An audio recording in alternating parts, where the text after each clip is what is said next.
Eguerdion denei, txetik eta hemen platoan jarraitzen ari zaretenei.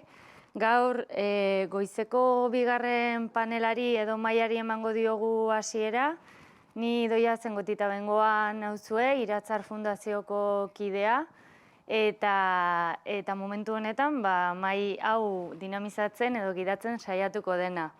Ohar bat, zeren aurretik, bai hemen zaudetenoi, baita etxeetatik jarraitzen ari zaretenoi ere, galderarik okurritzen bazaizue, entzuten ari zareten bitartean, idatzi edo kanalean, edo paperean eta mikrobidez, sarrera emango dizuegu eta helaraziko diegu mahaia osatzen duten hoiei.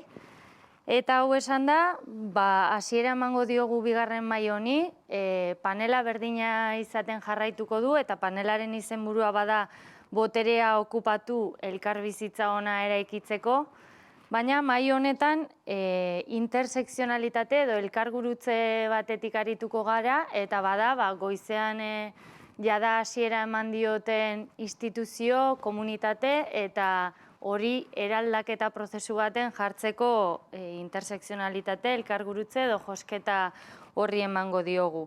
Atzoko egunean ikusi genuen gure zutabeak horiek direla, baina bai gaur eguneko egoeran eta hasieran bertan Florenek aipatzen zuen nola kapitala ari den desdemokratizazio prozesu batean, uste prozesu batean eta nolabait instituzio eta komunitateen arteko elkargurutze hori deslotzen ari den. Guk horri aurre eman nahiko diogu eta josketa egin nahiko dugu, baina galdera batzuk baditugu horretarako. Nola egiten da komunitate eta instituzio publikoen arteko josketa hori, nola egiten da hori gainera gaur eguneko garaietan, zeintzu dira erronkak eta nola imaginatzen dugu etorkizun batean izan daitekeela. Hau esan da, mahaia osatzen duten horien aurkezpena egingo dizuet, batetik nire eskuinaldean Nerea Kortajarena duzue, gizarte langintza eta hezkuntzati dator bera ikasketez, Emaus Fundazioan aritu izan da 17 urtetan eta feminista, EH Bilduko legebiltzarkide dugu, eta pobrezia eta gizarte arloan aritzen da, sozialetik dator beraz. Nire ezkerraldean duzue Carlos Renedo, bera arkitektura eta soziologian dator ikasketetan, hirigintza eta sozialaren arteko uztarketa bat egiten du, eta gaztetatik auzo herri mugimenduan militatutakoa, ikuspegi politikoa beraz berekin dakar. Egun, hiri prozesuetan eta gizarte honek gizartean ze eragin duenaren inguruan aztertzen ibiltzen da, ekonomia sozial eraldatzailean ere bai, hiritik kooperatibako sortzaile, bazkide eta langile da, eta sortuko Kontseilu Nazionaleko kide ere bai. Eta etxetik ari zaigu, pantailaren ikusiko duzue, Urrik Kolda bera, hirigile gorri eta berdea bezala aurkeztuko zaitut, Urrik. Hirigintzati dator bera ere, baina ikuspegi gorri eta berdeak zeharkatzen du, hirigintza, energia eta ingurumenaren arloko Kopenhageko udaleko zinegotzia izandakoa da, eta Danimarkako alderdi ekologista den Aliantza Gorri eta Berdeko kidea dugu. Hirietako proiektu eolikoen kooperatibako kidea da, eta berak esan digunaren arabera, Danimarkatik etorri arren, gaur egun Bosnian dugu proiektu interesgarri batean. Beraz, ongi etorri zu ere, Ulrik.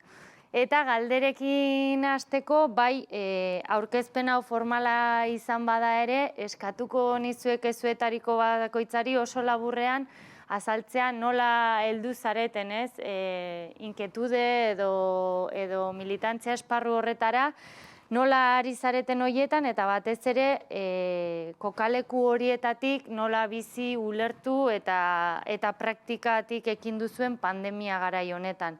Igual, Carlos, zurekin hasiko gara, hiri eta espazioarekin lotutako kezka horietatik nola egin duzun? Bale, eguerdion, eskerrik asko Iratzarri gonbidapenagatik eta antolatzeagatik jardunaldi hauek. Eta labur, nola aldu naz onarte, zuk esan dezun moduan beti egon naiz oso lotuta beti egon ez oso lotuta militantzia politikora eta ja uniko garaian geneukan inquietude bat hor genduen ikasten hirigintza eta arkitektura eta beste modu batean planteatzeko gure jordura profesionala etorkizun batean. Eta gainera ikusten genuen Euskal Herrian egoera politikoagatik hainbat kuadro politiko gian ez zeuden kokatzen bere buruan esparru teknikoan eta ikusten genuen mutxune bat zegoela gure praktikara aldatzaile ere bai teknikoki erantzun bat edo ekarpen bat eman behar zela arlo edo ikuspuntu horretatik. Eta hortaz ja geneukan buruan sortxarlako espazio bat, gaur egun kooperatiba bat bilakatu dena eta gure funtzioa edo asmoa da ekarpen bat egitea prozesu eraldatzaileei eta batez ere ikuspuntu espazialetik. Eta pandemian bi kontutxo, nola bizi izan dudan, bizi izan dut auzo langile batetik, non pandemia sortu izan dean instituzioa desagertu zen, erabat, eta erantzun bakarra edo erantzuna eman behar zen komunitatetik. Eta holan antolatu genuen gure erantzun hori, abia puntua edo heldulekua izan zen elkarteak edo auzoko elkarteak eta hortik artikulatu zen erantzuna eta auzoan zeuden belabideak komertzioa, auzoko merkatua eta farmaziak. Eta hor konturatu ginen, instituzioa desagertzen denean, momentu horietan, ze garrantzitsua den komunitate bat egotea erantzuteko olako ronkei. Eta arlo profesionala, uste dute agerian geratu zela, zenolako eragina duen hiriaren espazioa eta etxe bizitzen kalitateak olako egoretan, eta zelotuta doan klase soziala eta bizi kalitatea. Eta horre uste dute guztiok jakitun izan ginela. Oso ondo. Eta Nerea, zure kasuan, zaintza edo arlo sozial horretatik? Nei nire ikuspegitik, ni gustatzen zait esatea ni periferian bizi naizen Donostiarra naizela eta periferia aipatzen dut ze uste dut nire naizenarekin zer ikusi handia duen elementua dela eta hortik ere ematen diren nire bizipen personalak eta baita militanteak ere gizarte langilea naiz ofizioz hori aurkezpen horretan ez da eta bokazioz ere bai eta azken 5 urte hauetan uste post direla, politikaren lehen lerro formal honetan ari naiz Euskal Herria Bilduko legebiltzarkide moduan, Gasteizeko legebiltzarrean, eta baita ere gustatzen zait errebindikatzean ere militantzia esparrua, pobrezia eta gizarte bazterketarena ere izan du dela, ez? Eta elementu guzti horien baturatik edo ikusi izan dudet eta bizi izan dudet nire larrutan pandemia hau, ez? Niri pandemiak ekarri dizkit konstatazio batzuk bezala, ez? Eta gainera gizarte bazterkeriaren arloan ibili izan naizenean askotan errepikatu deten zerbaiten konstatazio ekarri dit, ez? Eta da nolabait uste deguna eta esaten digunetena baino askoz ere zaurgarriagoak eta dependienteagoak garela, ez? Eta horrek determinatzen duela baita ere maila handi batean instituzioetatik, komunitatetik josi behar ditugun erantzun horiek, ez? Eta hori niretzako konstatazio hori banuen lehendik ere nire ibilbide profesional eta militantetik justo zaurgarrienekin aritu izanagatik, baina pandemia honek danak jarri gaitu jomugan, ez? Bere seguritate vitala nolabait bermatuago edo zutela uste zuten horiek ere, egun batetik bestera, bizi izan dute, eduki dute bere larrutan eta bere gorputzetan zaurgarritasun esperientzia hori, ez? Eta hori, uste dut oso kontutan hartzeko elementu bat dela, ez? Eta agian beste konstatazio bat izan du da, nola urtetako autu politikoak pandemia honetan bere gordinenean agertu diren, ez? Privatizazioak, murrizketak, inbertsio faltak, horiek danak ikusi ditugu, baina batez ere ikusi dugu nola gobernuak edo botereak muzkin pribatuen logikan kokatzen dituenean gure eskubideak bermatzeko eta gure bizitza ona bermatzeko ezinbestekoak diren zerbitzu batzuk ze gertatzen den, ez? Eta hori, segura asko nire ikuspegitik, residentzien alorrean oso era brutalean ikusi da, ez? Oso era gordinenean, ez? Eta hortatik nolabait ere ikusi dudan beste gauza bada, hori dana gertatu dela justuki herritarrek atentzio gehiagorekin begiratzen dituztenean instituzioak edo guri begira gehiago daudenean nolabait erantzun ezkerez. Eta pandemia honetan askotan aipatu dut, izugarri markatu zian Irati Mogoionek idatzi zuen artikulu bat, planteatzen zuena jende askoren buruan orain dagoen galdera dela eta orain zer, ez? Eta orain zer horretan uste dut jasotzen direla horrelako galdera sinple batean izugarrizko erronka pila eta jardunaldi hauekin zerikusia duten hainbat erronka eta hausnarketa behar, ez? Nolabait herritarrek instituzioetatik berehalako erantzunak behar dituztenean ikusi da nola arrakala hori, nola desafekzio hori, nola komunitatearen erantzun hori inoiz baino beharrezkoa izan denez. Eta niretzako konstatazio bat izan du da baita ere ikustea zeurrun dauden bizipen personal horiek instituzioetatik ematen diren erantzunetatik, ez? Egun hauetako esperientzia bera, ez? Adineko guztiak eta adinekok ez direnak, baino txertaketa momentu horren zain, SMS-a iristen zaizu eta etzera kapaza zure kabuz horrelako prozesu simple bat, zita bat eskatzeko, ez? Edo egun batetik bestera zure negozioa itxi behar dezu, laguntza behar dezu, seguritate vital eta ekonomiko hori behar dezu, eta instituzioaren erantzuna da, handik eta minutu gutxira erortzen den lanbideren horri bat, nun azkarrenak lortzen duen laguntza, ez? Edo residentzien eremura berriro joan da, ez?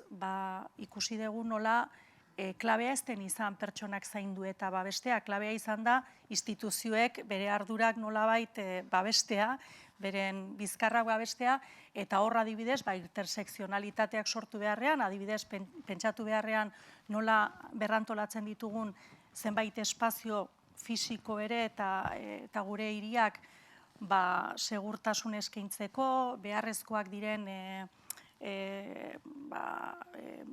distantzia sozial horietan ere bizitza kalidade batzuk bermatzeko egin dena da adinekoak egoitzatan itxi eta horrek suposatzen duen guztiarekin, ez? Orduan niretzako hori ere izan du da beste adibide bat ikusteko ze desafekzio hori ere sortu daitekela horretatik, ez? Eta horrekin ere beste konstatazio bat, eta naizta urrun egon diren instituzio horiek herritarregatik, eta erantzun horiek gehien behar dituztenean, baita ere agertu da gure izaera komunitarioa bere borbor guztian, ez?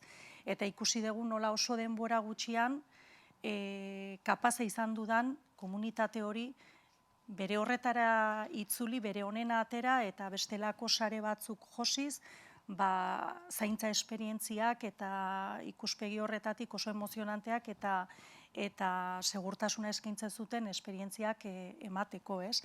Orduan, niri elementu guzti horiek kontuan hartuta iruditzen zait, iruditzen zitzaiten oso sugerentea zala horrelako jardunaldi batzuetan parte hartu ahal izateko aukera izatea, baina baita ere honek kokatzen gaitula, uste dut oso erronka importanteen aurrean eta hausnarketa oso sakonen artean, ez? Eta segurazki gure sisteman joskura guztiak ikusi dira pandemian, baina gure instituziogintzaren josturak ere oso agerian geratu dira momentu honetan. Mila esker Nerea. Eta Urrik, zure kasuan, atzo ideia bezala ere agertzen zen, nola gure bizi estilo eredu honek eta krisi ekologikoak ere nolabait pandemia eraginean baduen zer ikusia, zu ekologista izanik eta Danimarkatik nola bizi izan duzu pandemia?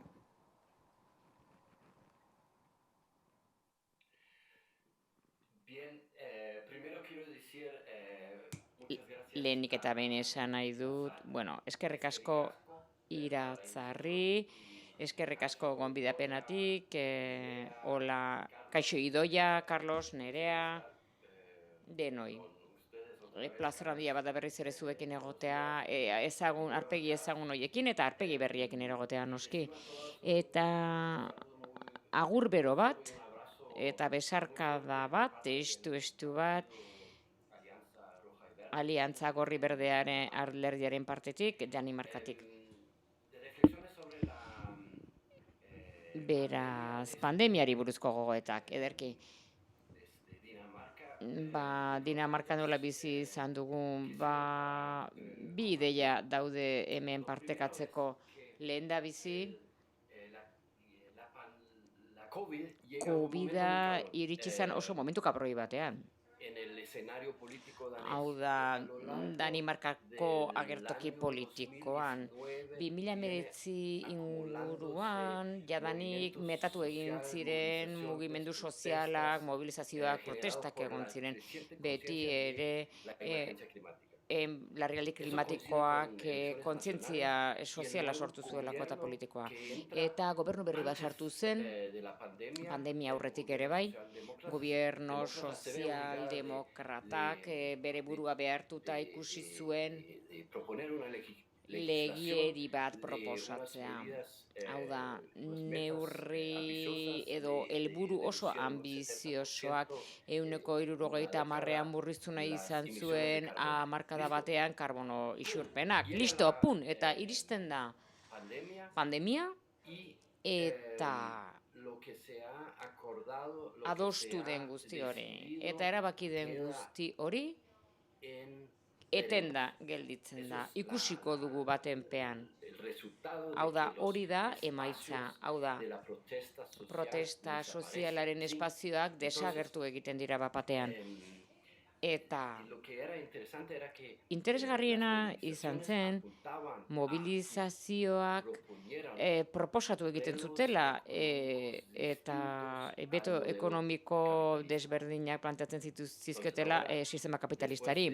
Baina orain, 4 hilabete pasatu ondoren, itxialdi oso baten ondoren, orain Danimarka irekitzen ari da eta erronka handiena orain da aprobetxatzea espazio berriz ere gure buru antolatzeko eta berriz ere dinamizatzeko gogoeta bat hori izan da. Baina beste gogoeta bat da, ematen du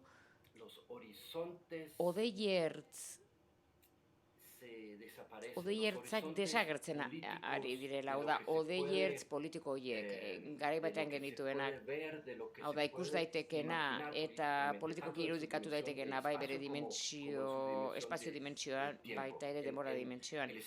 Hau da, espazio itxi egiten da. Eta komunikabideen espazioa, jenden alteko elkarrizketak,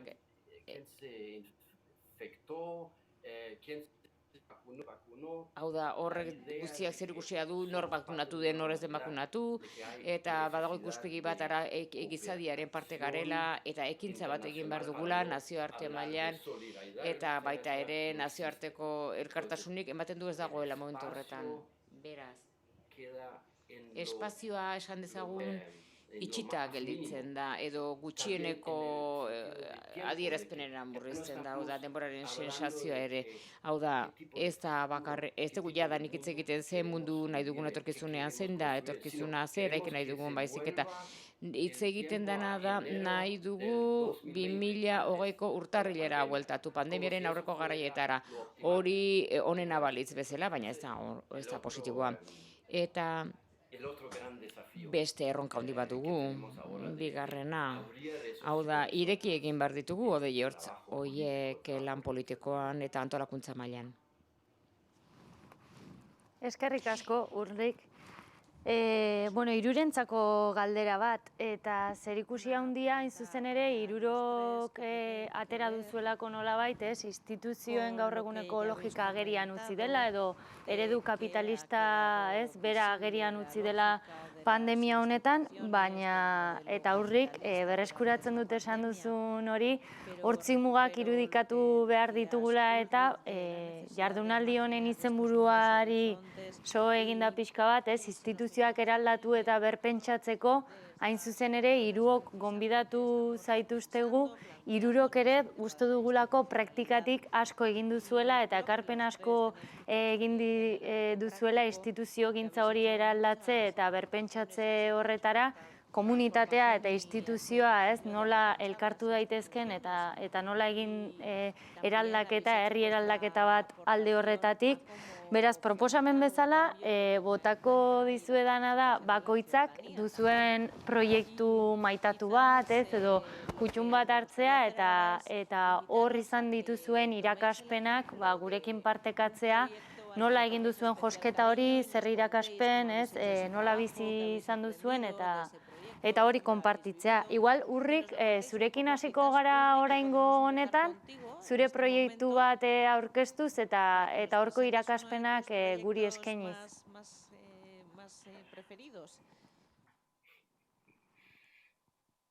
Listo.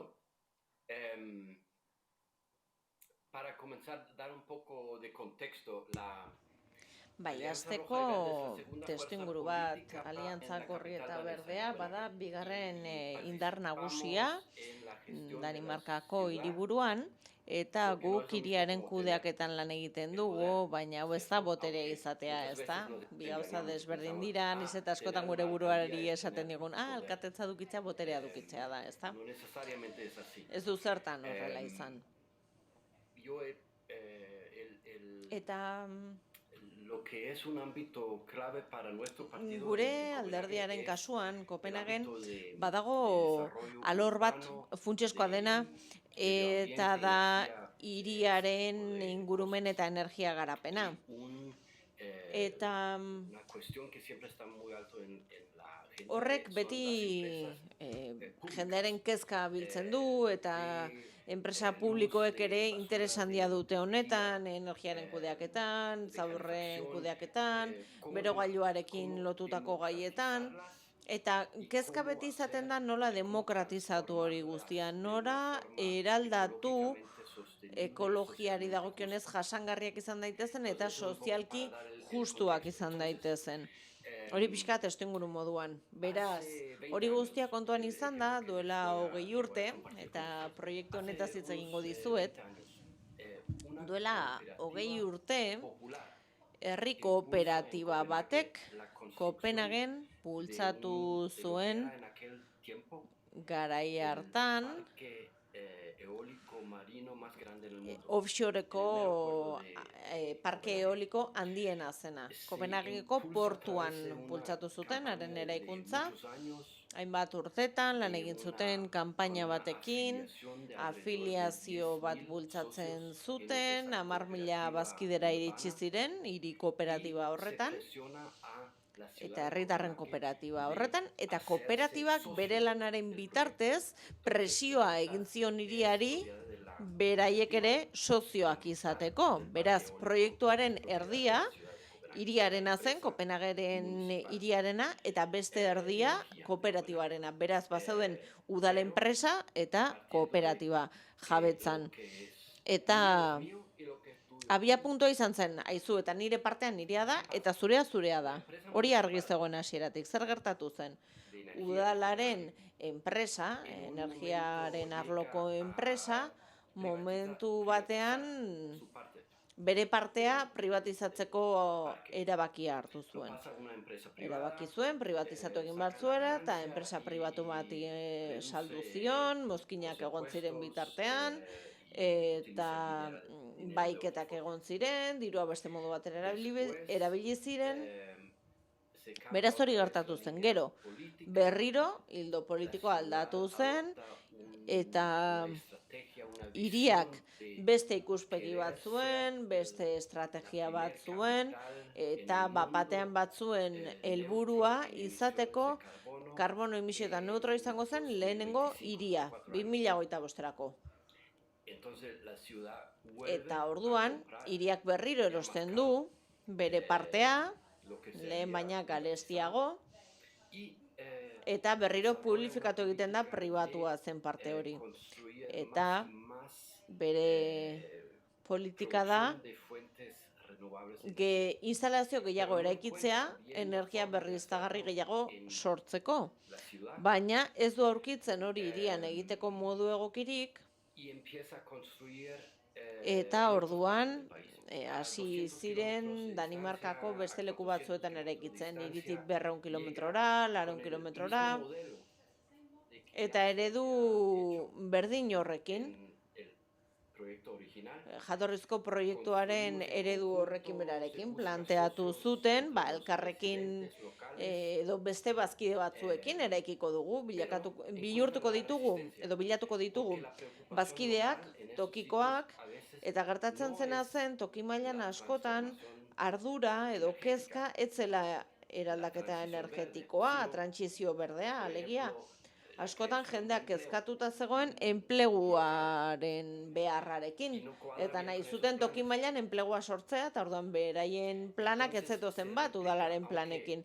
Eta beraz, egintzen izan zen, erreplikatu, izan ere, eredu inklusibo bat nahi zuelako, udalak, eraldaketa sozialak eta ingurumenekoak bultzatzeko, eta konturatu ziren egin bat zutena izan zela erreplikatu eredu bat,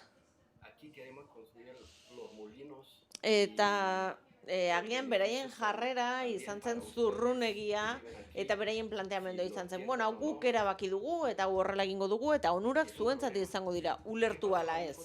Hori izan zen beraiek hartu zuten jarrera, sentitu zuten hori zela hartu behar zuten bidea, eta zer gertatu zen kooperatibarekin. Oxioreko parkearen erdia zuen kooperatibarekin. Haien mobilizazioen bitartez, kooperatibek, beste kooperatibak sortzeko bultzada sortu zuela. Hirian, kooperatibak gehiago sortu ziren, instalazioa jartzeko itsasoan, kostaldean, hirian, proiektu txikiak ziren, eskala txikikoak, baina lotuta zeudenak bizilagunen edo bertako biztanleen interesekin. Beraz, adibide horretan, zer ondorio atera ditzakegu? Ikus dezakegu, erresilientzian jartzen dela arreta.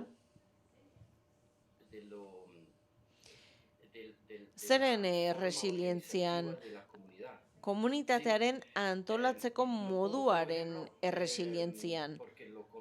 Eta adibide hori hartzen dut ezagutzen dudalako, eta banituen adibidez hartu etxe bizitzarekin lotutako beste adibide batzuk.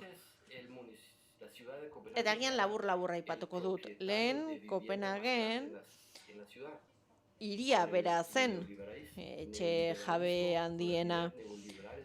Eta jarduera neoliberalen ondorio saldu egin ziren etxe bizitza horiek, parke publiko hori desagertu egin zen, eta orduan langileek beraien soldata batez besteko horiekin zailtasunak zituzten edo ez zituzten lehen bezain beste erraztasun etxe bizitza bat ordaintzeko, ezta? Etxe bizitza publikoen parkea txikitu egin zelako. Eta gertatu zena izan zen garai hartan, asko ezin zirela privatizatu, ez zirelako publikoak eta beste kooperatiba batzuena zirelako. Beraz, herritarren mende edo herritarren esku zeuden, baina ez ziren publikoak, kooperatibenak zirelako. Beraz,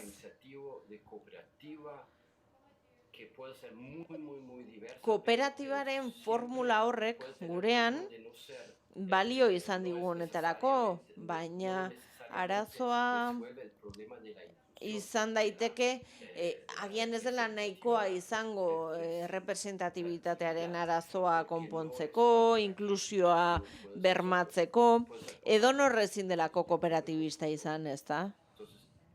Beraz, kooperatiben arazo hori hor dago eta hori ere nolabait konpondu egin beharko litzatekeela.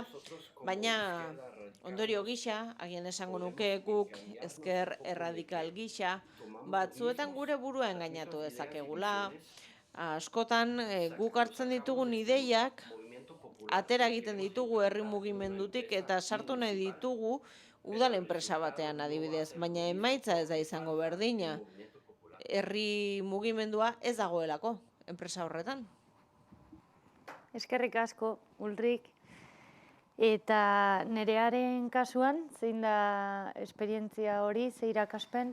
Ba ez dakit kutxuna bezala definitu daiteken esperientzia badela, baina instituziogintza sari ginala eta ikaspenetaz ari ginanez pixka bat esperientzia hori identifikatzeko saiakera horretan igual polemikoa izan daiteke, baino nola zein fineko kideak gaur goizean esan duen baita ere konplejo gabe aritu behar dugula, nik bota egingo dute. Nik aukeratutako nire esperientzia hori edo hausnarketarako izan du da orain 2 urte uki genuen aurrekontuen negoziaketa. Urtetako ariketa politiko nagusiena izaten da instituzioetan aurrekontuen eztabaida eta jardunaldi hauetan parte hartuko duen Larraitz Ugartek ere askotan esaten digu, gure txiki mundoan oso ariketa importantea da, garrantzia handikoa da eta aurrekontu garaian gu aurrekonturik besterik egongo espaldiz bezala aritzen gera, baina kuriosoa da, ze normalean guretzako hain garrantzitsua den eztabaida hori herritarrentzat oso garrantzi edo interes gutxiko ariketa politiko bat izaten da, ez? Eta oso urrutitik nolabait bere bizitzarekin zerikusia ez duten elementu edo eztabaida bat bezala bizi izaten da legebiltzarretan edo udaletan eta ematen den zera hori, eztabaida hori, naiz eta gero politika publikoak hein handi batean determinatzen dituzten zenbait eztabaida ematen den momentu horretan, ez? Eta horregatik aukeratu dut, ez? Momentu horretan kontestuan jartzeko baita ere Ulrikek egin duen bezala, eztabaida horrek kointziditu zuen pensionisten mugimenduaren loraldi handienarekin, ez? Uste dut urtetako mobilizazio importante horiek protagonizatzen ari ziren pentsiodunak eta ikuspegia askotatik eredugarria zen borroka bat kaleratzen ari ziren momentu horietan eta gainera bereziki iruditzen zitzaigun kaletatik oso urrunduta egon ziren emakume adinekoak protagonismo berezia lortu zutela mugimendu horretan eta pixka bat perspektiba horretatik guk heldu genion aurrekontuen negoziaketari beste klabe batzutan, nolabait eztabaida hori beste klabe batzutan kokatzeko saiakera batean, ezta? Gure planteamendua izan zen nolabait kalean hainbeste pertsona eta hain leku desberdinetatik eta esperientzia vital eta baita ere militantetik etorritako jende desberdin hori batzeko gaitasuna izan zuen elementu hori, aldarri hori edo asarre hori, azken finean bizitza duinen aldeko aldarri bat zena, guk legebiltzarrera eraman egin behar genuela, instituzio barrura eraman egin behar genuela, eta gainera lehen lerroan jarri behar genitula borroka horretan jota fuegoa izian emakume horiek, emakume horiek izan ziren urtetan bizitza sostengatzen aritutakoak, baino egin berdinean ere bizitzak sostengatzen arituta gero, jubilatzeko aukerarik izan gabe, era bizitza prekarioetara kondenatutako horiek zirelako, ez? Eta orduan iruditzen zitzaigun borroka horrek bazitula hainbat elementu eztabaida politikoaren erdigunera eraman behar zirenak, beti esaten ari ginelako bizitzak erdigunera, nolabait instituzioek erantzun egin behar diote, orduan, haserre hori eta borroka hori nolabait instituzionalki artikulatzeko saiakera hori egin genuen, ez? Eta maila handi batean, iruditzen zait baita ere, zentzu horretan, gure koalizioak izan zitek momentu horretan, zeukan botere kuota hori, herritarren esku geratzen zen, edo mugimendu horien esku geratzen zen, eta hori ere, ez da koste egiten den ariketa da. Boterea bestekin banatzea ere, nahiz eta guk planteamendu batzuk oso barneratuak ditugun, bada gauza bat, baita bizitza personalean ere zaila gertatzen dena, ez? Horretatik, esperientziak erakutsi zigun, klabe ordinariotan edo ohiko klabetan tokatzen ez diren gai horietaz hitz egiteko gaitasuna eskaini zigula negoziaketa prozesu horrek, ez? Eta gainera oso negoziaketa prozesu luze izan duzen, eta 2 hilabete luze pasa genituen pertsona zaurgarrienen beharretaz hitz egiten, eta hoiei buruz hitz egiten, eta ez normalean horrelako ariketa politikoetan gertatzen den bezala, edo rotondei buruz, edo ezer konkretu hitz egin buruz, alderdien arteko alderdikerien inguruko kontuetaz, ez? Hitz egin zen pensioetaz, hitz egin zen emakume pensionistetaz, hitz egin zen gazte prekario horietaz, elementu guzti horiek egondu ziren oso denbora luzean titular asko jasotzen eta eztabaida politikoaren erdigunean, ez? Erakutsi genuen gainera prozesu horretan bersio ofizialak beti ez direla benetazkoak, ez? Eta nahiz eta negoziaketa prozesuetan eta horrelako aurrekontuen eztabaidatan gauzak oso estankoak direla erakutsi nahi izaten zaigun, adibidez, kasu honetan, ez? Pentsioez hitz egitea ez da tokatzen erkidegoan, tokatzen da, zergatik ez? Ari gera bizitza prekarioetaz hitz egiten, ari gera bizitzaren jasangarritasunaz hitz egiten, ari gera pertsonen trajektoria vitalean importanteak diren zenbait elementu ez hitz egiten, eta nola ez dugu hitz egingo instituzioetaz horrelako elementuei buruz, ez? Eta baita ere ikusi genuen, bersio ofizialetan manejatzen diren beste kontu batzuk ere zalantzan jarri daitezkena, ez? Ez dela beti zenbakiek kuadratu behar dutela, ez? Eztabaidaren erdigunean ez duela egon behar beti nolabait kontuen jasangarritasuna baizik eta bizitzen jasangarritasuna ere eraman zitekeela, ez? Eta eztabaida horretan ere nolabait saiatu ginen beste klabe batzuk ere mahaigaineratzen, eta zan urteetan egindako autu politiko bat zalantzan jarri behar zela, eta zan urteetan murrizketak ematen ari ziren, krisi garai batean justuki eztabaidagai izan zen diru-sarrerak bermatzeko errentan murrizketa zorrotzak aplikatu ziren, baldintzen gogortze bat emandu zen, baldintzen gogortze hortan gainera emakume asko tresna horretan edo bizitza, nolabait seguridade vitala eskaintzeko erramienta horretan emakumeak gizonezkoekiko erabateko menpeko geratzen ziren, eta ariketa horretan erakutsi nahi izan genuen murrizketa horiek eman zirela, baino gainera nolabait inoizko aurrekontu kantitatea handiena eskuartean genduenean ez zuela logikarik murrizketa horiek mantentzea, ez? Eta gainera nolabait genero ikuspegitik ere zeuden arrakala horiek ere hautsi egin behar zirela, eta baliabideak bizitzak hobetzeko jarri behar genituenak, ez? Orduan, zentzu horretan hori kontu publikoetan hori aldarrikatze importante iruditu zitzaigun, ez? Beste ikuspegi batetik ere, horrelako ariketa politiko lehen mailako edo nagusia den ariketa horretan, 2 emakume aritu ginen negoziaketan, gizonezkoen plantel handi baten aurrean, eta hori ere ez da ez da ohikoena. Esan nahi, klabe politikoetan, emakumeak horrelako erabakiak hartzen, ez da ere ohikoena, ez? Eta gero niretzako eta nire ibilbideangatik ere eta periferiaren elementu horrengatik oso emozionantea izan duzen kontu bat izan duzen, azkenean pertsona prekarioenak, bizi baldintza gogorrenak zeuzkaten horiek, edo periferian zeuden horiek baldintzatu zutela aurrekontua batzui baiezkoa eman edo ez eman. Eta hori iruditzen zait ezkerreko perspektiba batetik izugarrizko ariketa koherentea dela eta balioan jartzekoa dela.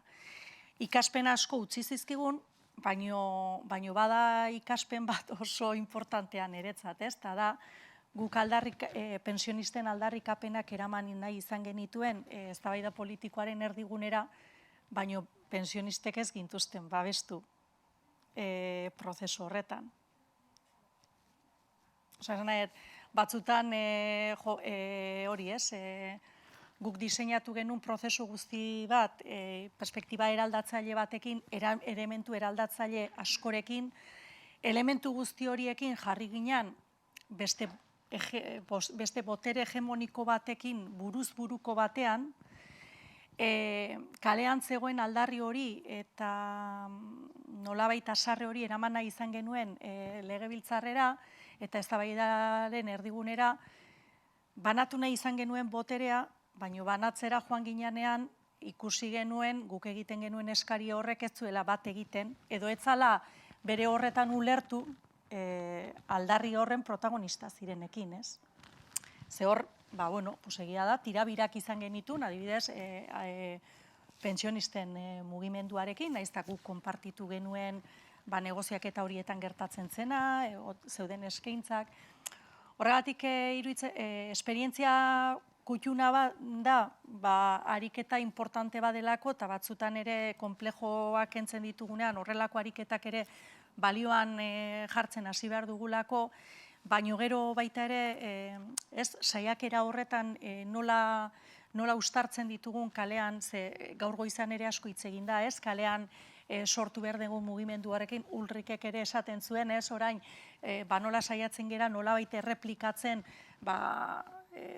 komunitatean sortzen diren aldarri horiek eta behar horiek instituzionalera, baino lotura hori era egokian egiten ez baldin bada, edo nolabait aldarri horiek bat egiten ez badute oso era argian, pedagogiaz egiten ez badugu eta lanketa hori militantetik militantera egiten ez baldin badugu, nolabait esateko, hor ere sortu daitezke hausturak, ez?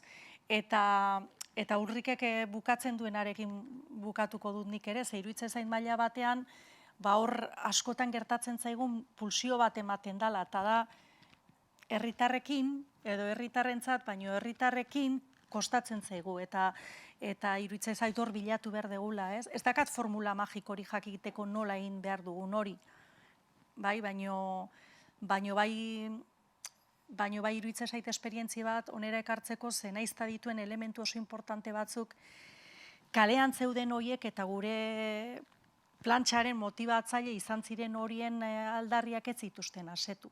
Gero baino momentuan ez, orduan hor badago gap bat nolabait landu egin behar duguna eta horren inguruan hausnartu beharrekoa, ez? Oso interesgarria, goizekoarekin guztiz bat. Eta, Carlos, zure kasuan, proiektu hori?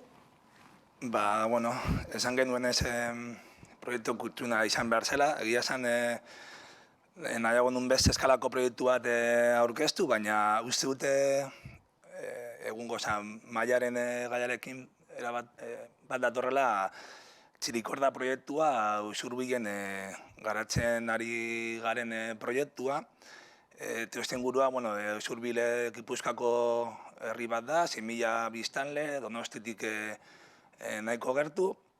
Honen dela gutxi agertu zen, uste dut, Saltan edo horrela, udalgintza eraldatzaileen ikuspuntutik, esperientzia handiko udalerria, Peiok ere goizan esan duen moduan, Euskal Herrian badaukagu eskarmentua, ez gara orain hasi olako proposamenak egiten, eta jaso genuen kargua udaletxeen aldetik, zela, zeukatela behar bat, dagoela oso orokortuta, alde batetik gazteek arazoak dituzte etxe bizitzak eskuratzeko herrian, modu asekiblean, eta bestalde batetik adin nagusiko pertsonek ere dituzte bestelako arazo batzuk, batez ere daudelako bizitzen edo herrigunetik urron edo etxe bizitza ez irisgarrietan edo jatorrezko edo bere etxe bizitzak handiak dira eta ja bakarrik daude eta orduan ere kezka hori zegoen eta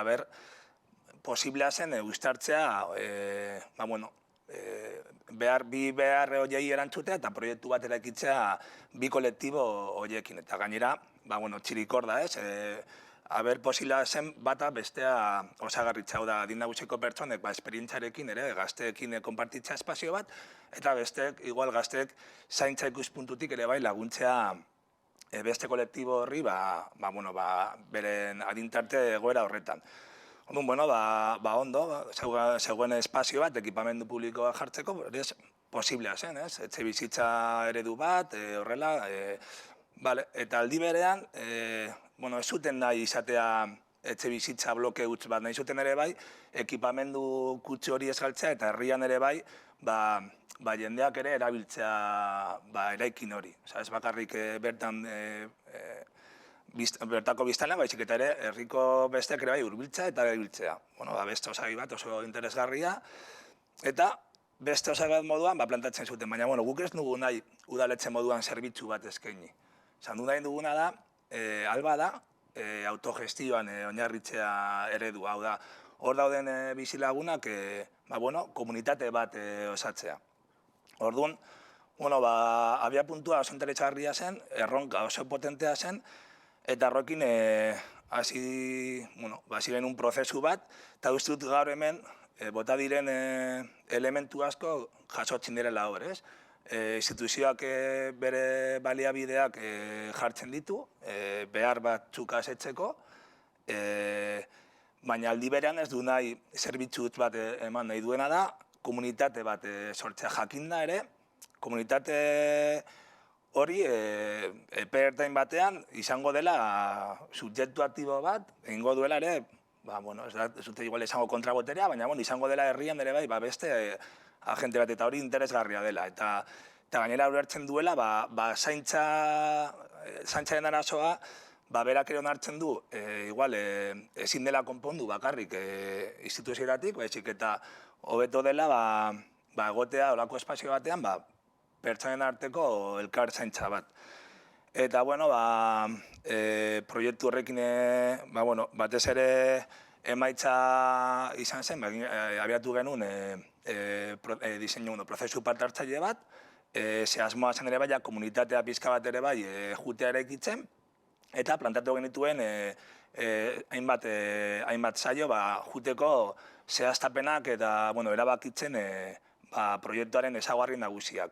Alde batetik bertan parte hartzeko baldintzak, eta gazteen aldetik adina, diru sarrerak, zenbat ordaindu alokairuan egoteagatik, eta beste alde batetik adin nagusiko baldintzak, 60 urtetik gorakoak, menpekotasun bat ez daukaten pertsonak, ze azkenean olako beste egoera batzuetan igual zaintza beste modu batean eman behar da, eta beste baldintza moduan gazteek ez izatea etxe bizitza bat jabegoan, baina adin nagusiko kasuan normalean jabego bat izango dute, orduan euren etxea, hartzea konpromisua, beraien etxea, ez egoteko gutxik etorkizun batean.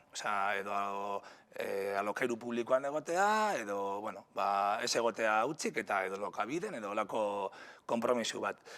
Eta, baldintza horiekin, gero joan ginen definitzen, ere parte hartzeko konpromesuak zenean komunitatea nahi bada sortu ere, balio batzuen inguruan sortu behar da, eta hor definitu ziren pizka bat, hor parte hartzeko hartzen ziren konpromesuak ere bai, komunitate batean parte hartzeko egiten den autua, eta hor gainera bi kolektibo oso ezberdinak. gazteek daukatela behar bat harremanak egiteko, sozializatzeko, eta beste kolektibo bat dagoela beste fase batean nahi duela lasaitasuna, eta hori ere uztartu behar zen. Eta, hirugarren fase izan zen diseinu bera, diseinu arkitektonikoa, eta hor erabaki zen bakoitzak izatea programa minimoko etxebizitza bat, sukaldea, egongela, logelatxo bat eta terraza bat. Gaur egun, proiektu hau pre-Covid izan da, 2019ko proiektu bat da, baina hor terraza edo espazio librea ikusten zen beharrezkoa ere bai bizikalitatea duina izateko, eta aldi berean diseinatu ziren espazio komunak. Garbigailuak edo egongelak izatea komunak, ere terraza osoa, goiko terraza ere izatea leku bat sozializatzeko, eta espazio batzuk izango zirela kanpora begirako espazio batzuk, hau da, herriari begirako espazio batzuk. Eta hor, jangela kolektiboa edo jantoki bat proposatu zen ikusita gure jendartean, Euskal Herrian, harreman sozialak horiek baskari baten edo afariaren bueltan nahiko normalak direla, pentsatu zen, horrelako txoko municipala edo espazio bat hor bertan edozein herritar ere juteko eta egoteko bazkaltzen, eta gero erabilpenan itzeko gela, ere itxaldiak eta olako jarduerak nahiko normalak direnez gure herrien, hor antolatzeko. Eta hori izan zen pizka diseinu formala. Eta horrengo fasean, horrekin gero ekoiztu ziren baliabide tekniko batzuk, ordenantza batzuk esleitzeko etxeak, proiektu arkitektonikoa bera, eta harrera gida bat, aurre ikusti zuten beharrezko izango zela, komunitate horretara heltzen ziren pertsonak, adin nagusiko kasuan ez daukate mugarik, baina gazteek bai izango dute muga bat, egoteko hor bizitzen, etengabe marko zen olako autoformakuntza bat, parte hartzeko komunitate batean, eta hori ere nahiko argi zeukaten inkluso horrengo, esleituko da proiektua eraikitzeko, eta horrengo fase izango da, bizkat formakuntza, komunitate hori osatzeari begira, behar diren baliabideak, formakuntza eta bar. Eta, esan dakoa, nik izate irakaspenak dela, jada ditugula balio batzuk hainbat udalerrietan eta gaudenean gobernuan daukagula bizio bat niretzako nahiko egokia dela, beste irakaspen bat, komunitatea bera, uste dut hemengo elementu berezia dela, horren arte oso egon gara ohituta sortzen da komunitate bat, demagun okupazio bat dagoela herrian edo beste proiektu bat, eta orduan hasten da harremana instituzioa eta komunitate horren artean. Baina orain nahi duguna da, baliabideak jarri komunitate hori sortzeko, eta hori uste dut oso interesgarria dela. Eta gero, esan behar dut ere bai, prozesuan, usurbilen ere lan egitea, nahiko horreza izan zen, badagolako ere bai komunitate hori sortuta, gazteen aldetik nahiko handitza izan zen, errekurtsoen aldetik hurbildu zen jende bat errenta bajuko jendea eta behar oso konkretua zituen jendeak, baina egia da gaur egun igual eskaintza hau exigitzen duela alduntze prozesu bat eta egoera vital bat, bestelako egoera vital bat hemen parte hartzeko, baina horri ere, horren inguruan egon ziren gogoetak eta pizkate nola formulatu ere izateko accesiblea mundu guztiarentzat. Eta gero, adin nagusikoen aldetik esatea kenduta aurkezpenetan, egon ginena bertako elkartek horrela, parte hartzailea bakarrik izan zirela emakumeak. Bakarrik. Eta uste dugu ere bai, alde batetik, adin horrekin, autu bat hartzea, usteko zure etxea eta parte hartzeko olako espazio batean, horrek exigiten du militantzia konpromiso oso altua. Eta gaur egun, adin tarte horretan bentsat, soilik emakumeek adierazi zuten konpromiso hori. Orduan horrek ere eman behar du gure bai zehaz ere pentsatzeko. Ze interesgarria. Bueno, hirugarren galderan sartuko gara eta horretarako askotan ezkerrarentzat edo ezkerretik eraldaketan ari garen ontzat erreparoa edo ez dakit nola esan, Bai, erreparoa ematen duen kontzeptu bat hartuko dugu hain zuzen ere panelari izenburua emateko erabili duguna eta da boterea, ez? Eta panela horrela izenburutu dugu, pixka bat polemika sortzeko, boterea okupatu bizitza ona eraiki ahal izateko. Baina, eta hirurotan bota duzue, botereaz aritzen garenean, batetik egongo litzatekez, instituzioek boterea erabiltzea, Jule Goikoetxeak esaten duen horretatik, errealitatea sortzeko gaitasun bezala, ez? Edo baliabideak eskaintzeko eta horiek denboran iraun dezan. Baina baita ere hitz egin duzuez, boterea komunitatearekin lotuta dagoela, banatzearekin lotuta dagoela eta horrek zer ekartzen duen, eta boteretze prozesuetaz ere bai. Bueno, igual nerearekin hasiko naiz, zer iradokitzen dizun zuri izenburu horrek, eta ea nola ulertu dezakegun, ezker aldatzaile batetik boterea bera, nola demokratizatu dezakegun, zer hartu behar dugun kontutan hori egiterakoan, eta nola eraiki ere, banaketa demokratikoago batzuk instituzioa komunitatearen artean. Hombre, nik erreflexioa oso legebiltzarreko esperientziatik irakurrita batzutan egia da boterea okupatzea ez dela batere erakargarria gertatzen, ez? Legebiltzarreko perspektibatik, Eta esango dut igual nahiko mediatizatua nagola zentzu horretan, ze momentu honetan ere egia da, adibidez, Gasteizeko legebiltzarra eta segurasko instituzio asko ere horrela dira, pandemia tarteko polborin badela eta zaila. Nik jardunaldien titulua ikusi nuenean ere instituzioak eraldatu pentsatu nuen, bai, hombre, hoxe, ez dakit, kosta egite zitzaiten momentu horretan ere ikustea, ez? Baino bai egia da, lehengo hausnarketa etortze zaitena da boterea okupatzeko eta instituzioak okupatzeko guk ere ulertu behar dugula hori erakargarria dela, hori beharrezkoa dela, eta hori garrantzitsua dela errealitate berriak sortzeko, Julek esaten duenaren ikuspegitik, baina baita ere bizitzak erdigunera ekartzeko eta bestelako aliantza eta erlazio batzuk sortu ahal izateko instituzio horien artean eta komunitate horien artean, ez?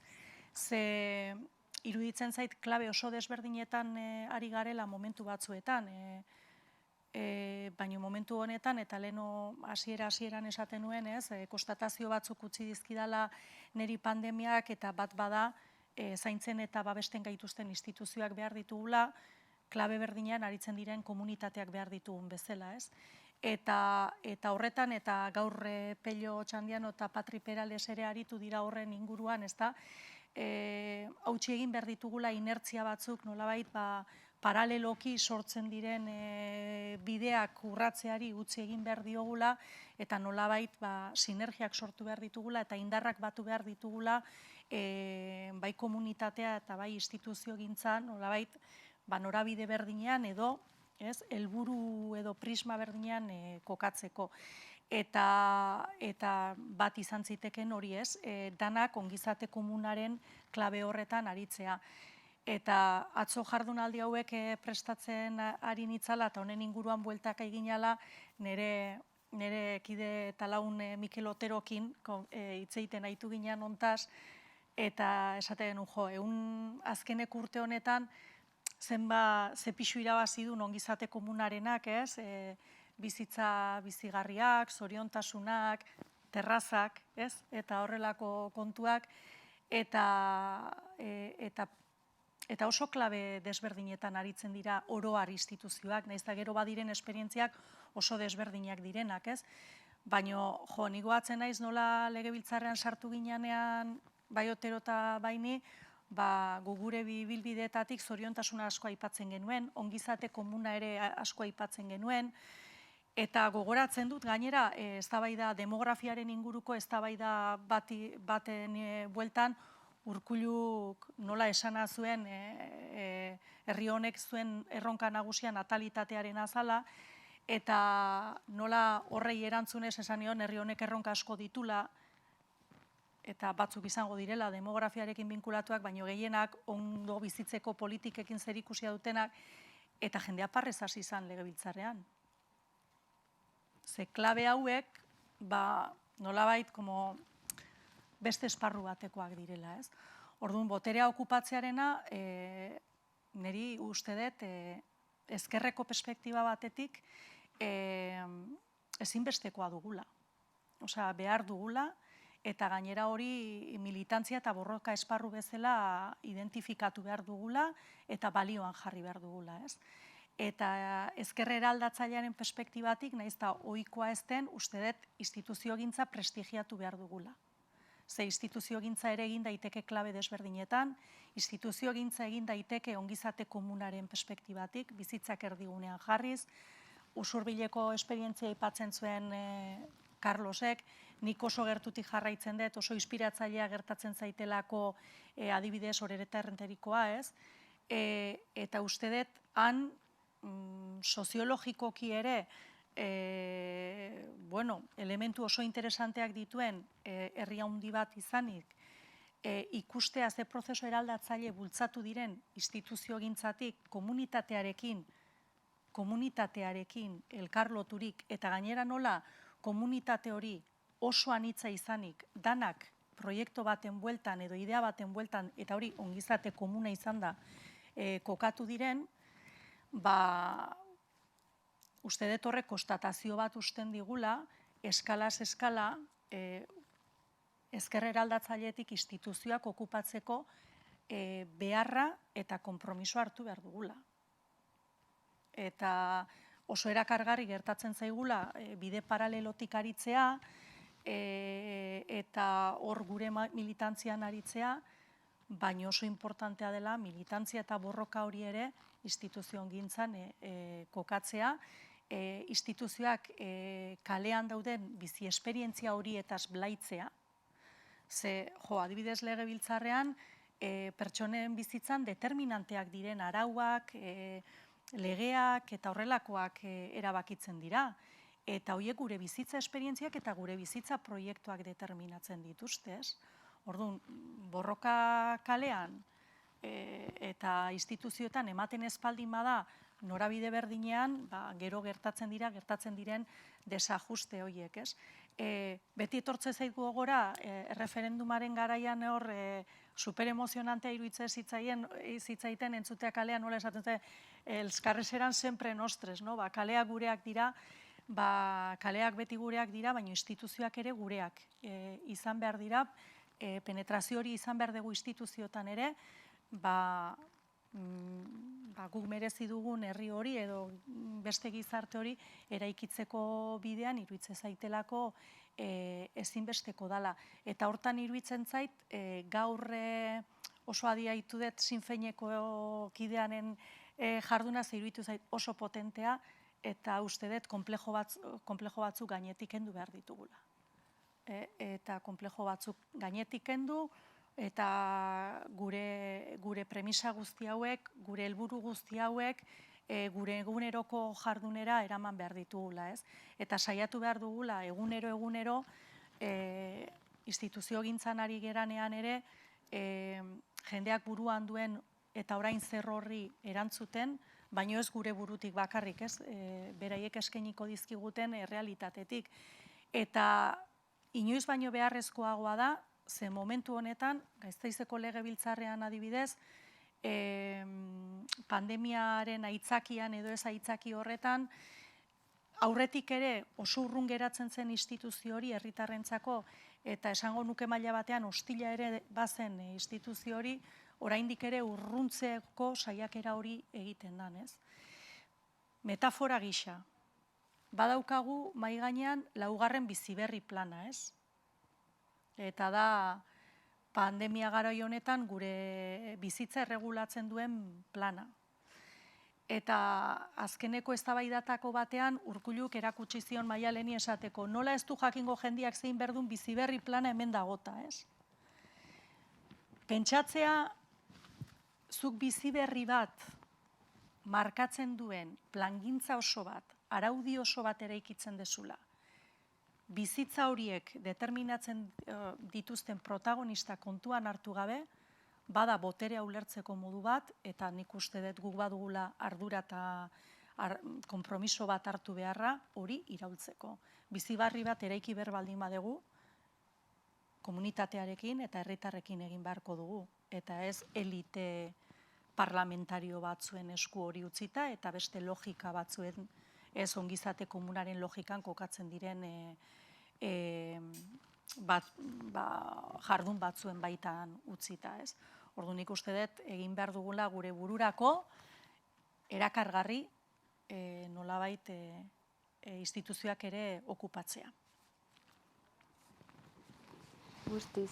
Eta botere eskalak aipatzen zenituen, atzo ere agertu zen kontzeptu hori, eta Carlos, zuri galdetuko dizut, zure bizi esperientzia eta igual militantzia eremua ere Bilbo bezalako hiri batean kokatzen delako, eta bai, botereaz aritzen garenean eskala ezberdina daude, lehen goizean Peiok ere bota du hipotesi edo baiestapen bezala munizipalismoan, ez, eta erakutsi dituzuen esperientziak horren adibide dira, baditugu beste eraldaketa eta beste modu baten aritzeko praktikak eta esperientziak, baina erronka handi badugu, ez, eta kasu horrenetan guri dagokigunez behintzat bada Bilbo handian, ez, nola egiten den eraldaketa hori eta beste modu batez jardute hori. Bai, nik uste dute hori lehenengo da, eskari independentista jabetu behar da, hortaz, Bilbo handian Euskal Herriaren eren bat bizi da. Orduan, uste dute estrategikoki ez bakarrik bilbotarrok egon behar garela pentsatzen, ez? Nola eraiki eskerreko proiektu bat olako hiri batean, baizik eta guztiok egon beharko ginateke hortaz pentsatzen. Osa, eren batekin hor, ez dago Euskal Herrian beste eredu bat, ez badugu asmatzen Bilbon beste eredu bat. Hori, ez dut abia puntu moduan, holan da. Eta gero, Euskalekin, uste dute hiriak edo hiri pizkat handiak oso konplejoak dira. Hau da, auzoen batuketa badira, Bilbo bada beraien auzoen batuketa bat, baina gero ere hiri moduan ere bai funtzionatzen dira. Badaude hiriko logika batzuk, ez? Eta hiri eskalan gauzatzen diren proiektu batzuk. Eta esango duk ere proiektu aldatzaile asko gauzatu aldira hiri eskalan. Labore moduko proiektuak, edo telekomunikazioan, edo goiener modu, badaukate sarbidea erreza hiri eskala horretan. Eta, esango duk eta hau baia da, igual sortuko du pizkat horrela, baina inkluso hiria bera Bilbok sortzen duela ideologia eta sortzen duela sentimendu bat bere eremu geografikotik haratago. Zenbat aldiz egonda Euskarritik kanpo topatzea beste euskaldun batek eta nongoa zara bilbotarra.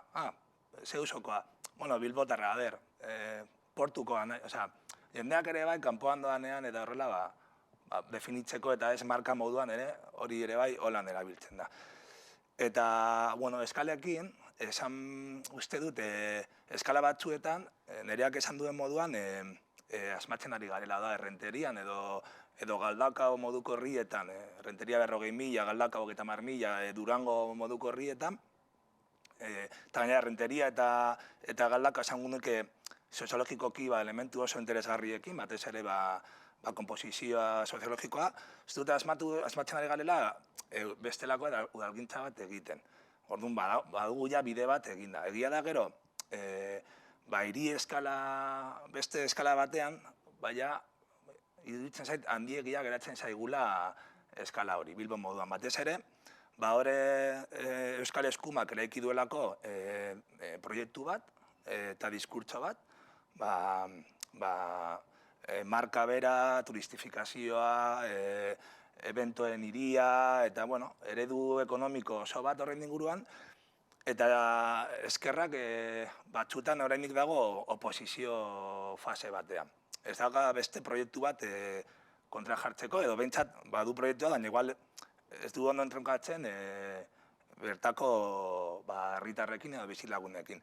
Hore egia esan badakagu helduleku bat dela hirirako eskubidearen teoria, Harvey eta azkenean guztio daukagu eskubidea hirian bizitzeko, eta hirian bizitzaren atzean dago etxe bizitza eskubidea, zaintza eskubidea, hor badago helduleku bat, eta uste dut hori garatzen badugu bestelako proiektu bat ezkerretik eraiki aldugula, baina, zaila egiten zaigu, eta, igual, onartu da, igual, momentu honetan, handia dela eskala hori, auzoetara jo beharko dugu, edo bentsat kombinatu hori. Eta auzoetan, uste dut bai daukagula aukera gure eredua eraikitzeko, auzogintza egiteko. Eta auzoetan,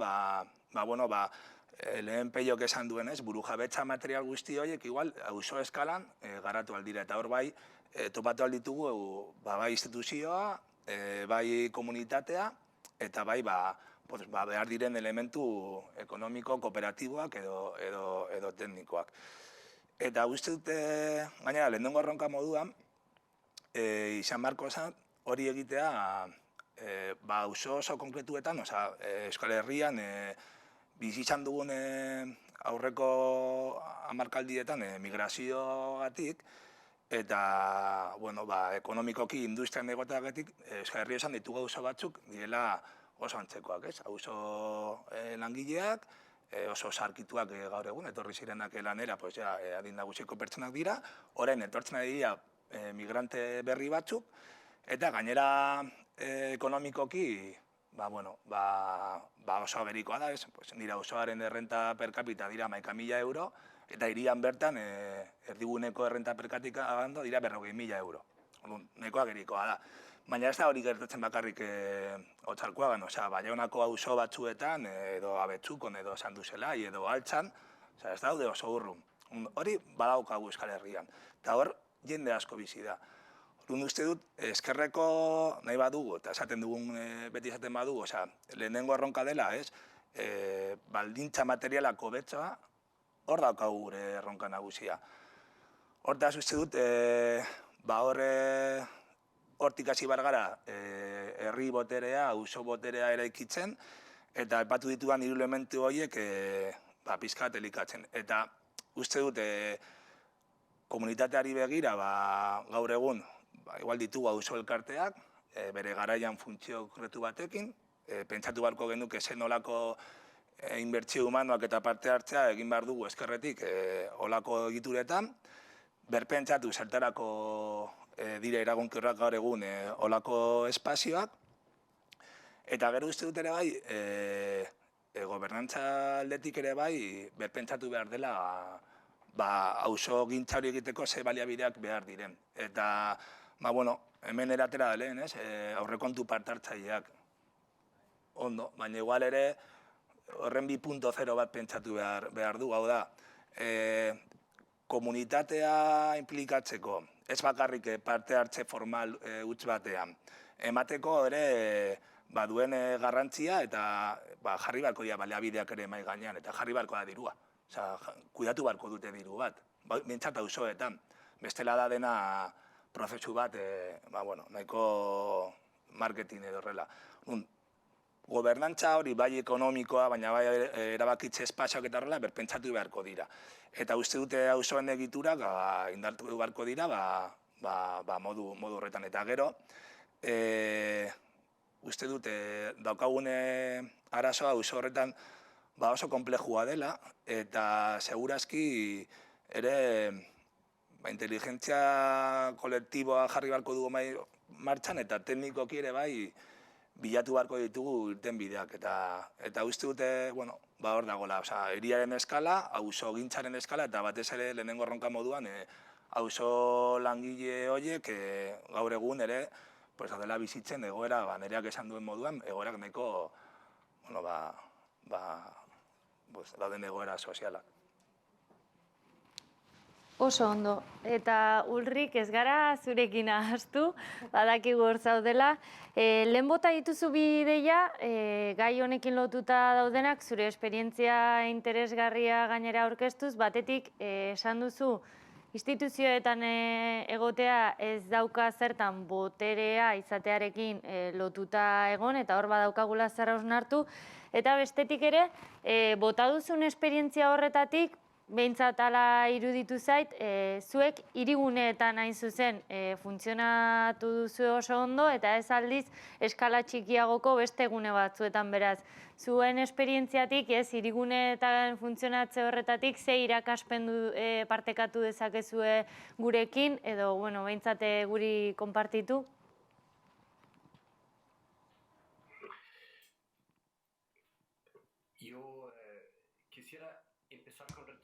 Nik ari bati heldu nahi nioke, berriro Carlosek heldu dion ari bati, ni bat nator badirela erronka zehatz batzuk hirietan, hau da Bilbon esate baterako edo Kopenhagen, eta erronka horiek ez dira hiri ertainagenak bezalakoak eta landagunetakoak bezalakoak, noski.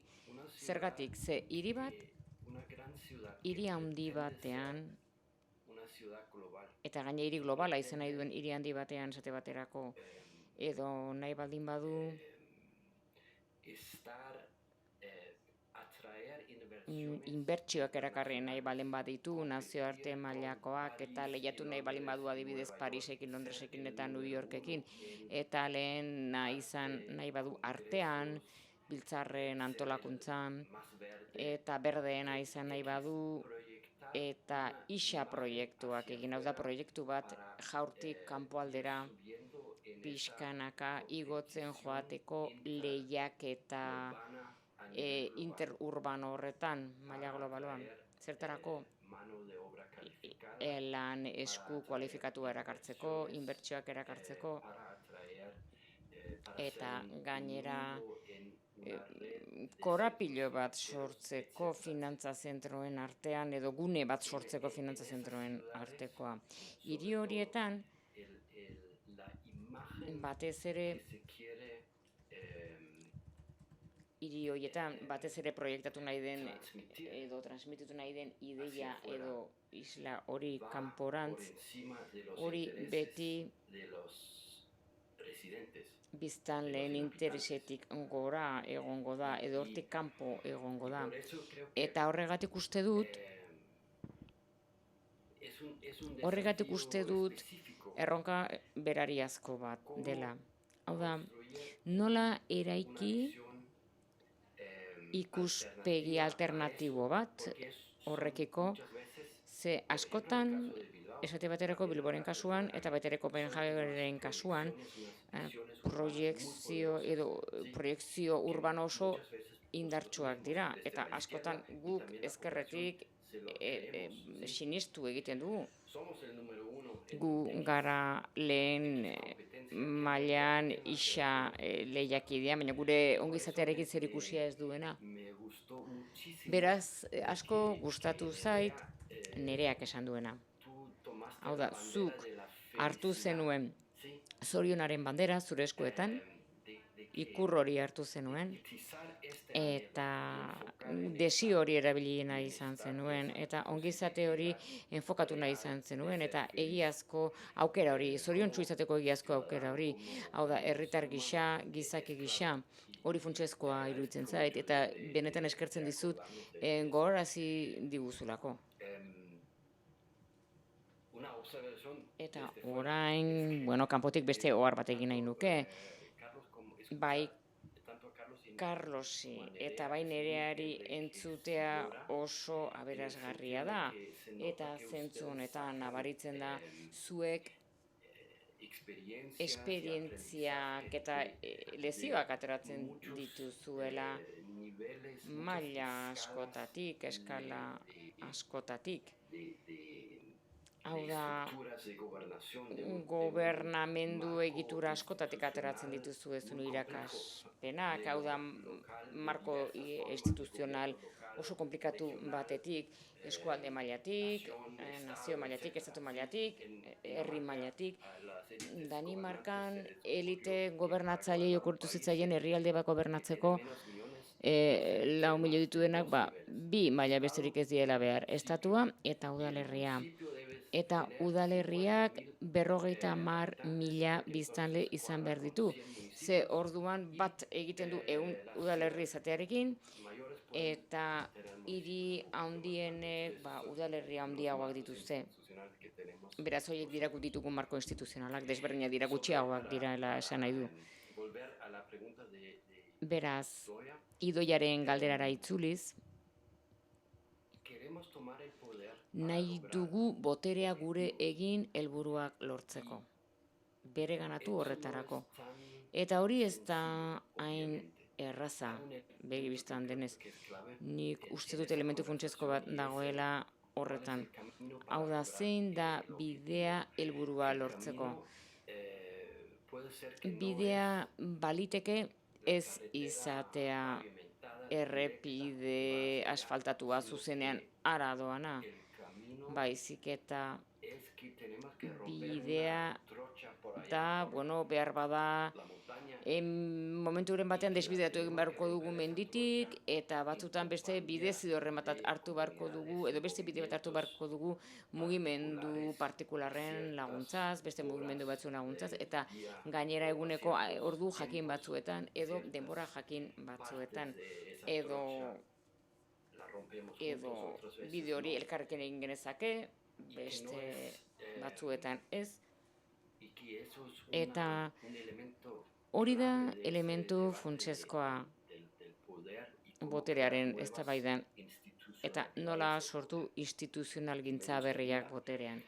Eta gustatuko litzaidake aipatzea kasu bat. Nire ustez inspiragarria dena eta positiboa dena. Hau da,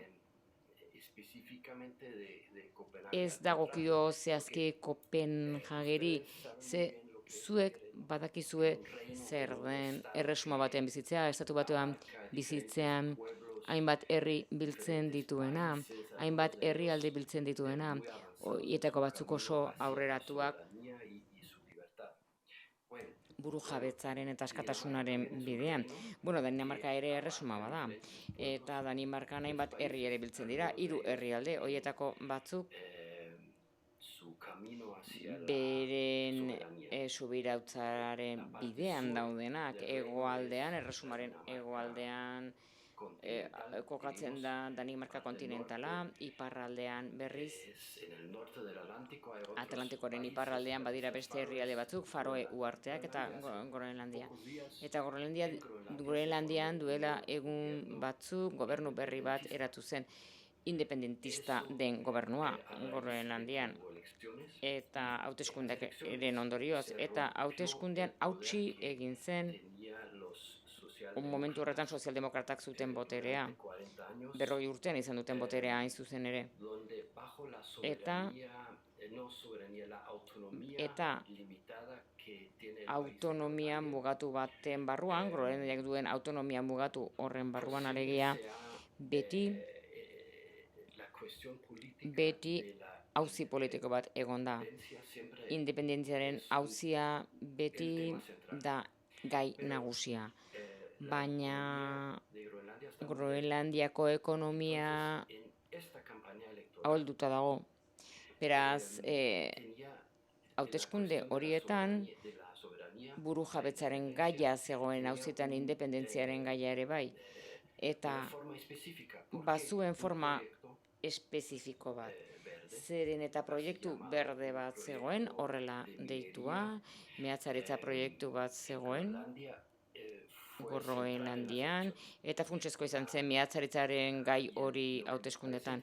Eta niri interesgarria iruditzen zait, ezkerra errotikoak, erradikalak, IA alderdiak, gai hori erabili egin zuen oso modu inspiragarrian. bere egin zuen horrela. Eta esan dudan bezala, Groenlandiako ekonomia ahula da. Eta mehatzaritza proiektu hori, mahai gainean dagoena une honetan, proiektu honetan mea espezifikoak erauzi nahi dira, lotune elektrikoak egiteko, turbina eolikoak eraikitzeko eta mota horretako produktuak sortzeko, produktu gakoak direnak transizio energetikoa egiteko mundu mailan.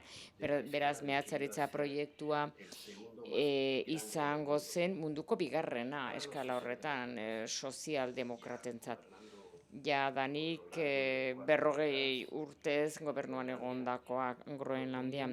Eta haiek proposatzen zuten mehatzaritza proiektu horren baliabidekin epe luzera bermatu egingo zela Groenlandiaren independentzia. IAren alderdi honen kideak, ezker erradikalaren kide hauek, baztertu egin zuten ideia hori, esan zuten naturan egingo zen kalte hori, mehatzaritza proiektu horren ondoriaz, horren ondia izango da, baztertu egingo dugula, naiz eta gu egon independentziaren alde, ahalik eta lasterren gainera. Beraz,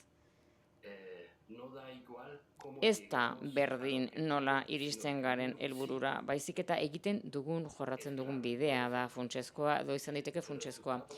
Beraz, emaitza izan zen, ezker erradikalak 140arekin irabazi zuela, eta orain eratu ahal izan du gobernu berri bat, gehiengo eskasa batekin parlamentuan, eta independentziaren aldekoak dira, eta gainera proposatu egiten du Ipar-Amerikarren baseak kentzea Groenlandiatik, eta gainera erabat gelditzea mehatzaritza proiektua, errotik geldieraztea.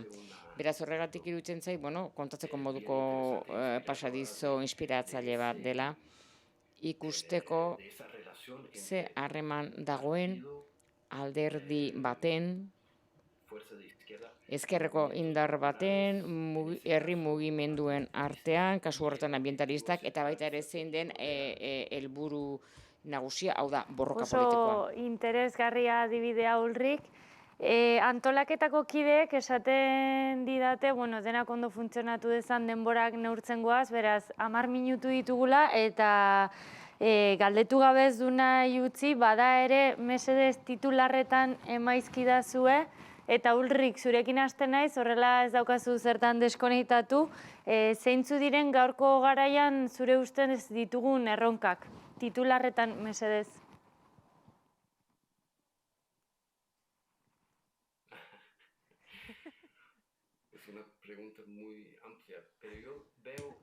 Galdera oso zabala da.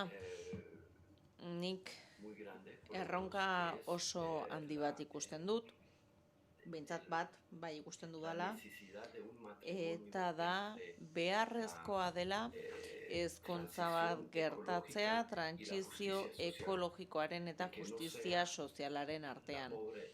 Eta ez gaila izan behartsua prezioa ordaintzen duena. Hau guztia konpontzearen prezioa ordaintzen duena.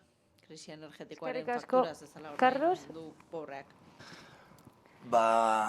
Nik esango nuke Euskal Herrian, gure erronka nagusia da herri moduan hastea pentsatze lurralde antolaketari begira Euskal Herriko eskalarekin, eta gero uztartza hori praktika lokalarekin, enpatu ditugun orain arte esan dugun guztiarekin. Eta ezkerretik erantzutea gaurtik, momentu honetan, utopia ez du barik, baina Euskal Herritarrek dauzkaten behar materialei. Eta gainera egingo nuke keinu berezik, etxe bizitzarazoa jartzea lehenengo batez ere gaztei begira, hori izan beharko zen ezkerreko erronka nagusia. Oso ondo, eta Nerea?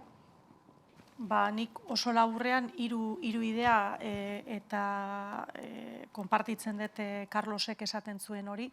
Nik uste ardura handi bat, posible denaren markoa nolabait etengabe irekitzeko gure inteligentzia kolektibo guztia aktibatzea eta daukagun gainera mobilizazio gaitasuna, ze hori ez du jende guztiak, ez dute mugimendu guztiek, baino ezkerretik badago eta hori aktibatzea, posible denaren marko hiek zabaltzeko.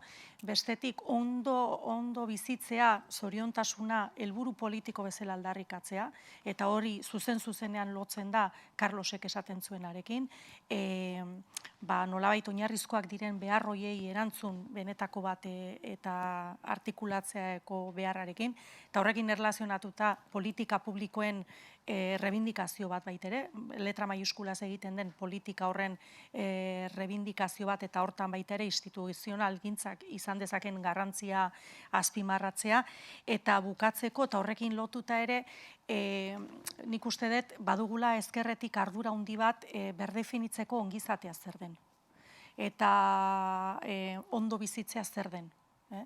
Eta ulertzea, Ulrikek planteatzen zuen matrimonio hori eman dadin, ondo bizitu gaitezkela, seguraski gutxigokin, baino danak hobeto, eta orduan hor nik aldarrikatuko nuke bizitzaren aldeko autu radikal bat egin behar dugula, baino parotasuna denon artean banatzeko hori behinat irasu egiri ikasi diot eta nire egiten dut, eta uste ikuspegi horretatik badugula guk ere ardura bat ondo bizitza sari garenean, zertaz ari garen argi esateko eta jendeari esateko eredu honetan ezin dugula jarraitu ondo bizitzeko helburu hori konpartitzen edo gure egiten baldin badugu ezkerretik.